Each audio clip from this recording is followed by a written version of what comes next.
안녕하세요. 비트코인 제가 기사들을 계속 보면서 참고를 하고 있는데 갑자기 좀 이런 생각이 들더라고요. 비트코인에 대해서 투자하시는 분들도 많은데 제가 비트코인을 생각했을 때 알트코인들이 되게 무서운 코인들이 엄청나게 많거든요. 근데 거기에 대해서 사람들이 자세하게 모르는 것들이 너무 많아요. 너무 좀 투기적인 심리를 가지고 하지 않나라고 생각을 해서 조금 급하게 영상을 찍으려고 켰습니다. 제가 코인데스크에서 이런 뉴스가 나왔는데 증권성 달린 알트코인들 운명 무더기 상장 폐지 나올까? 저희가 지난번에 장이 안 좋았을 때도 무더기 상장 폐지로 한번 나온 적이 있었거든요. 거기에서 이제 제일 조심해야 될 거가 뭐냐고 생각하냐면 스테이크 코인이 제일 먼저 위험하다라고 생각을 하거든요. 만약에 지금 가상 자산이 증권으로 분류가 된다 해서 규제가 된다라고 하면 당연히 스테이블 코인이 제일 먼저 규제가 될 수밖에 없어요. 스테이블 코인이라는 것 자체가 그러니까 1달러랑 하나의 코인이랑 같다라는 말이 스테이블 코인인데 이게 달러의 위상을 어찌됐든 위협하게 되는 거잖아요. 그래서 규제를 제일 먼저 받을 코인이기 때문에 미국 쪽에서 조질성이 많다라고 생각을 하거든요. 그래서 실질적으로 저번에도 상패 시즌이었을 때 엄청나게 많은 알트코인들이 상패를 당한 적이 있어요.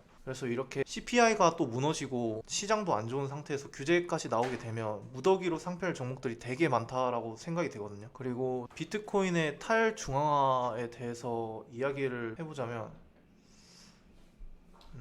저희가 탈중앙화라고 사실상 부르잖아요. 탈중앙화라고 부르는데 제가 역사적으로 봤을 때 정부나 국가에서 나라에서 개인이 만든 화폐를 절대로 쓰지 않아요. 개인 화폐를 인정을 해주질 않아요. 만약에 본인이 나라를 운영하는 사람인데 개인이 화폐를 만들어 왔어요. 뭐 비트코인처럼 이렇게 화폐를 만들어 와서 내가 만든 화폐 좀 써주세요 라고 하면 굳이 이미 잘 사용하고 있는 달러도 있고 뭐 좋은 게 많은데 굳이 리스크를 감수하면서까지 써야 할까요? 제가 생각했을 때는 절대 안 쓸 것 같거든요. 저는 개인이 만든 화폐 애초부터 인정을 해주지 않을 것 같아요. 인정을 한다 해도 그거를 조지려고 인정을 할 것 같거든요. 오히려 규제를 걸어서 테더 발행하는 걸 되게 어렵게 규제한다거나 그런 식으로 이익 창출이 안 나게 오히려 조질 방향성으로 그렇게 내놓을 것 같이 오히려 개인의 화폐를 받아준다라는 느낌은 저는 절대 아니에요.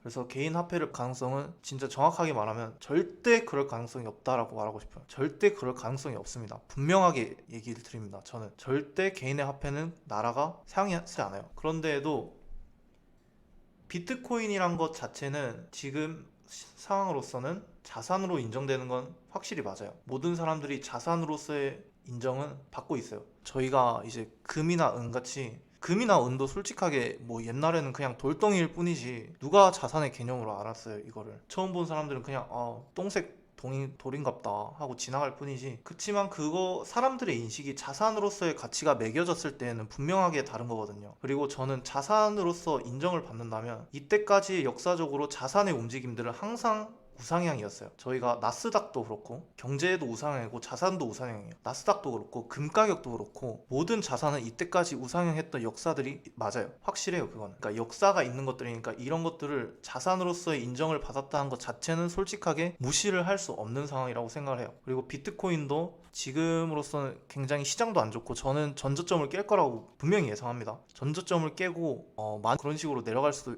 있다고 생각을 하는 사람인데 그래도 나중에 자산으로서 분명히 인정을 계속 받고 있는다라고 한다면 우상향이 나올 가능성이 되게 엄청나게 크다라고 생각하는 사람이에요. 그리고 알트코인들이 상패에 대해서 이야기를 하는데 알트코인이 이게 상패가 일단 많이 나올 왜 그런 근거냐면 일단 첫 번째로는 규제죠. 규제가 된다라고 하면 스테이블 코인이 제일 안 좋을 게 분명하고 솔직하게 알트코인들 중에서 이더리움 빼고는 쓰이는 알트코인들이 없어요. 제가 생각했을 때는 저희 코인들은 뭐 기술이 어떻습니다, 블록체인 기술이 어떻습니다, 뭐 메타버스 뭐 이런 걸 막 말을 하는데 전혀 쓸데없는 내용들이 너무 많았어요. 실질적으로 그게 사용되고 있는지 모르겠고. 근데 이더리움 같은 경우에는 굉장히 많이 쓰여요. 이더리움 같은 경우에 NFT에도 많이 쓰이고 뭐 메타버스에도 쓰이고 거의 다 NFT 이더리움 기준으로 거의 다 기술력으로 쓰이는데 그래서 이더리움으로서의 가치는 저는 있다고 봐요.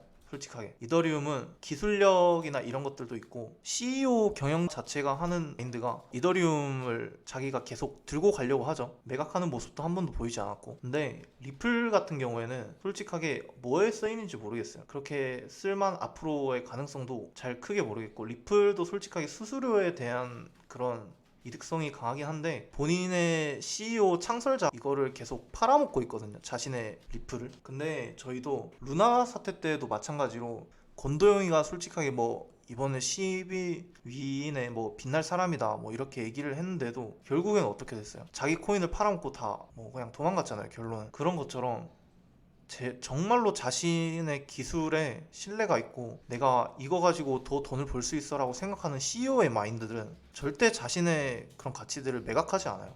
근데 CEO 자체도 매각을 하고 있고 기술력 자체도 별로 저는 미래에 대해서 좋지 않다라고 생각을 합니다. 그리고 나머지 스테이블 코인에 대해서도 조금 하지 않았으면 좋겠어요. 그냥 솔직하게 비트코인이랑 이더리움 빼고는 저는 매매를 절대 안 하는 편이거든요. 비트코인은 자산으로서의 상징성이 있어서 사라질 것 같진 않아요. 그리고 이더리움도 기술력으로서 망할 것 같진 않아요. 근데 다른 나머지 알트코인들은 모르겠어요. 그냥 상패성도 높고 굳이 그렇게 매매를 해야 되나 싶기도 하고 어차피 알트코인들이 전부 다 비트코인의 방향성을 다 따라가기 때문에 중간중간에 한 번씩 슈팅이 나오는 게 있다고 하더라도 그 슈팅 나올 코인을 잡는다는 확률이 훨씬 낮다라고 생각을 해요. 그거 먹으러 들어갔다가 물리면 저는 그건 투자가 아니라고 생각하거든요. 그거는 투기예요, 투기. 그 몇십 개의 종목 중에 한 종목 맞추려고 들어가는 거는 투기예요, 투기. 구분할 줄 아셔야 돼요. 투자가 아니에요, 이거는. 그래서 비트코인으로 탈중앙화 개인의 화폐로서 사용될 것 같지 않지만 자산으로서의 인정을 받고 있다라는 건 지금 사실이에요. 그래서 자산은 저는 우상향할 것이다 라고 생각을 하고 지금의 시장 상태가 좋지 않아서 솔직히 지금으로서는 훨씬 더 많이 지금 가격대보다 내려갈 수도 있다. 그래서 조금씩 상을 보면서 모아가거나 천천히 가는 식으로 하는 게 훨씬 좋지 않을까라고 생각합니다. 그리고 CPI도 제가 말씀드렸는데 오늘 제가 봤을 때 0.2로 나오면 분명히 다시 한번 말하지만 안 좋게 받아들일 가능성이 높아요. 그리고 이더리움 자체로서는 기술력은 저도 인정을 하는 부분이에요. 많이 가치가 쓰이고 있어요. 그래서 이더리움은 망할 것 같지도 않고 잘 살아남을 수 있는 코인으로 생각을 해요. 근데 나머지 알트코인들 같은 경우에는 정부가 규제를 건다라고 한다면 제일 먼저 스테이블 코인 조질 거고 그 다음에는 채굴 발행 이런 식이겠죠. 그나마 나은 게 채굴 발행인데 그래 스테이블 코인 먼저 조질 거기 때문에 조금 매매하시는 데에는 조심을 해야 되지 않나 라고 생각을 합니다. 그리고 CPI 발표 때 매매를 안 하시는 거 추천드립니다. 그냥 상황만 지켜보고 천천히 보면서 가도 좋을 것 같다 라는 의견을 남겨봅니다.